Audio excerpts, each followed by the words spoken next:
Good morning seventh class.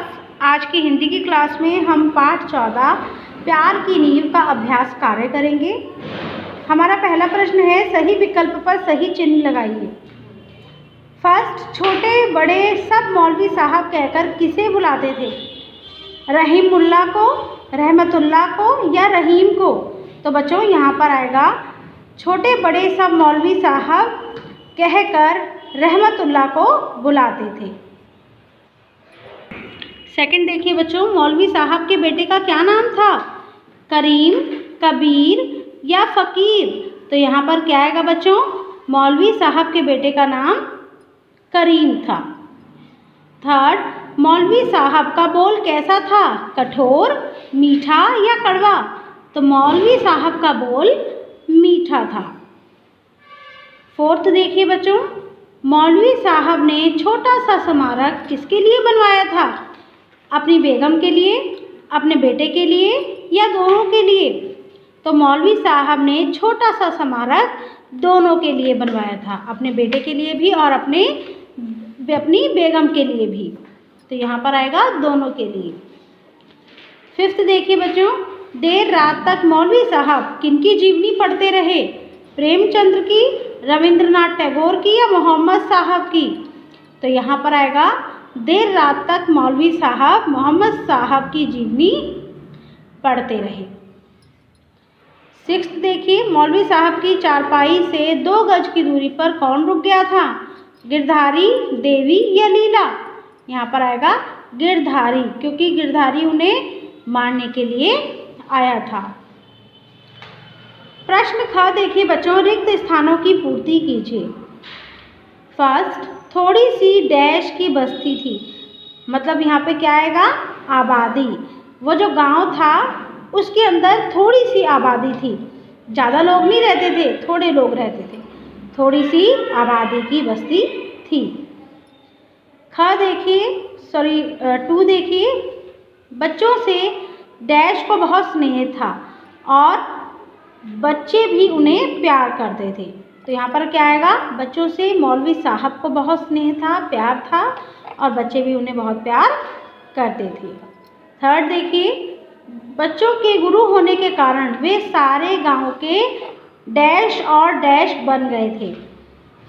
यहाँ पर क्या आएगा? आदरणीय और कृपा पात्र। जैसे कि बच्चों आप सभी जानते हैं, जब कोई आपको पढ़ाता है, कोई टीचर आपको पढ़ाती हैं, तो रास्ते में अगर आपकी मम्मी पापा भी मिल जाते हैं तो वो भी टीचर को नमस्ते करते हैं, क्योंकि जो टीचर होती है, जो गुरु होते हैं, वो बहुत ही आदरणीय होते हैं। ठीक है। फोर्थ है, अचानक देश में डैश की आग भड़क उठी। किसकी आग भड़क उठी? सांप्रदायिकता की आग भड़क उठी। फिफ्थ देखिए, आदमी का प्यार क्या पानी का बुलबुला है जो ज़रा सी देर में फूट जाता है? तो देखिए बच्चों, यहाँ पर क्या कह रहे हैं कि आदमी का जो प्यार है वो क्या पानी का बुलबुला है, पानी के बुलबुल की तरह है, जो ज़रा सी देर में अगर कोई भड़काए तो जैसे इंसान भड़क जाता है तो उसी तरह फूट जाता है। तो यहाँ पे आएगा बुलबुला। नेक्स्ट देखिए बच्चों, प्रश्न ग, मौलवी साहब के चरित्र की व्याख्या अपने शब्दों में करनी है। यहाँ पे मौलवी साहब जो थे वो कैसे चरित्र के व्यक्ति थे, यहाँ पर आपको उनकी व्याख्या करके अपने शब्दों में बताना है। तो ये जो है आपको प्रश्न ग होमवर्क से करना है।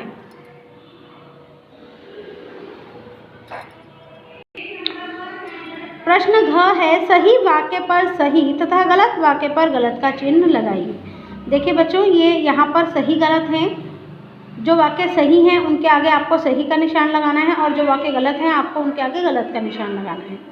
फर्स्ट देखिए, जिस गांव में मौलवी साहब रहते थे वह बहुत खास था।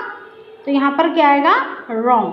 वो गांव बहुत ही खास नहीं था, क्योंकि उस गांव में ना तो दवाखाना था, ना बिजली थी, ना पक्की सड़कें थी। ठीक है, इसलिए वो जो गांव था बहुत खास नहीं था।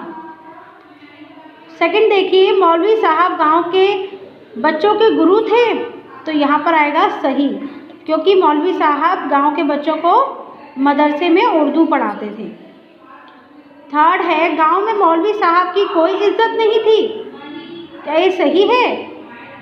तो बच्चों यहाँ पर आएगा रॉन्ग। गांव में मौलवी साहब की बहुत इज्जत थी।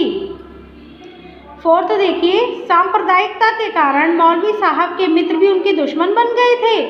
तो यहाँ पर आएगा राइट। फिफ्थ देखिए, मौलवी साहब के शिष्य ही उनकी जान लेना चाहते थे। तो यहाँ पर आएगा राइट। सिक्स है, मौलवी साहब ने अपने शिष्यों को माफ़ कर दिया। तो यहाँ पर आएगा राइट। मौलवी साहब ने अपने शिष्यों को माफ़ कर दिया था। देखिए बच्चों ना, किसने कहा किससे कहा, यहाँ पर आपको बताना है ये जो वाक्य है किसने कहे किससे कहे। फर्स्ट, इतना दुखी होने की क्या बात है बेटे, ये किसने कहा? मौलवी साहब ने देवी से कहा। सेकंड देखिए, क्या सलाह कर रहे थे, ये किसने कहा? मौलवी साहब ने देवी से पूछा कि क्या सलाह कर रहे थे। नेक्स्ट देखिए बच्चों, थर्ड, मैं आपके पैर पड़ता हूँ मौलवी साहब, आप चले जाइए, ये किसने कहा? देवी ने मौलवी साहब से कहा। फोर्थ देखिए, बेटा गिरधारी क्या सोच रहे हो, आगे क्यों नहीं बढ़ते, ये किसने कहा? मौलवी साहब ने गिरधारी से कहा। जब गिरधारी मौलवी साहब को मारने के लिए आया और आगे बढ़ रहा था तो वो एक ही जगह पर स्थिर हो गया और स्थिर होकर उन्हें देखता रहा। उसके मुंह से कुछ नहीं निकल रहा था। तो अब मौलवी साहब ने ही बोला, बेटा गिरधारी क्या सोच रहे हो, आगे क्यों नहीं बढ़ते। ठीक है, तो यहाँ पे क्या आएगा? मौलवी साहब ने गिरधारी से कहा। देखिए बच्चों, यहाँ पर प्रश्न का जो है वो है निर्देश के अनुसार रिक्त स्थानों में क्रियापद भरने हैं आपको। ठीक है, आपको यहाँ पर काल के भेद दे रखे हैं, उसी हिसाब से आपको यहाँ पे क्रियापद भरने हैं। तो उसके लिए सबसे पहले हम काल को समझ लेते हैं। ठीक है, तो काल किसे कहते हैं? क्रिया के जिस रूप से कार्य के होने का समय का बोध होता है, होने के समय का पता चलता है, उसे हम काल कहते हैं। काल का मतलब क्या होता है बच्चों? समय। ठीक है, काल के कितने भेद होते हैं? काल के 3 भेद होते हैं, भूतकाल, वर्तमान काल और भविष्य काल। सबसे पहले हम जानेंगे भूतकाल। भूतकाल वो समय होता है जो बीत गया होता है। ठीक है, जैसे हम कल ताजमहल गए थे। ठीक है, तो भूतकाल के लास्ट में क्या आता है? आ, ई, ए, था, जैसे गया था, गई थी, गए थे, तो ये उसके लास्ट में आता है। ठीक है, जैसे राम ने रावण को मारा था, अभी तो नहीं मारा था, ना भविष्य में मारेगा, वो तो मार चुका है ना।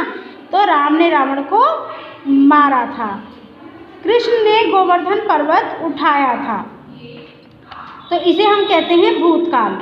वर्तमान काल वह काल होता है, वह समय होता है जिसके अंदर जो है काम चल रहा होता है, कार्य चल रहा होता है। जिस तरह मैं आपको अभी पढ़ा रही हूँ, तो ये किस में पढ़ा रही हूँ? वर्तमान काल में पढ़ा रही हूँ। मैं आपको ये जो काल समझा रही हूँ, किस में समझा रही हूँ? वर्तमान काल में समझा रही हूँ, अभी समझा रही हूँ। तो वर्तमान काल वो समय होता है जो चल रहा होता है। तो यहाँ पर क्या आता है? लास्ट में है, हैं, हूँ, हो। जैसे कि मैं कर रहा हूँ, तुम कर रहे हो। ठीक है, या इसके आप उदाहरण भी देख सकते हैं, मैं पुस्तक पढ़ रहा हूँ, मैं वीडियो बना रही हूँ। ठीक है, वे कहाँ रहते हैं, तो ये सब क्या है? वर्तमान काल के उदाहरण हैं। तो वर्तमान काल वह है जो समय चल रहा होता है। इसी तरह है भविष्य काल। भविष्य काल वो समय होता है जो आने वाला होता है। ठीक है, जिसके लास्ट में क्या आता है? गा, गेगी, गया था, सॉरी, आएगी, आएगा, या आओगे। ठीक है, उदाहरण देखिए, लक्ष्य आगरा जाएगा। ठीक है, जैसे मैंने आपको एक उदाहरण बताती हूँ। बुधवार को हमारी लाइव क्लास होगी हिंदी की, हमारी बुधवार को होगी ना लाइव क्लास, तो वो किस में होगी? भविष्य में होगी, क्यों? भविष्य का मतलब होता है आने वाला कल। ठीक है, तो आपको इसी तरह से इनके आधार पर, भेद के आधार पर क्रियापद भरने हैं। फर्स्ट देखिए, हरेंद्र चिड़ियाघर देखने क्या आएगा? यहाँ पर जाएगा। शमिता ने तुलसी का पौधा लगाया था। क्योंकि यहाँ पे क्या है, भूतकाल जो बीत चुका।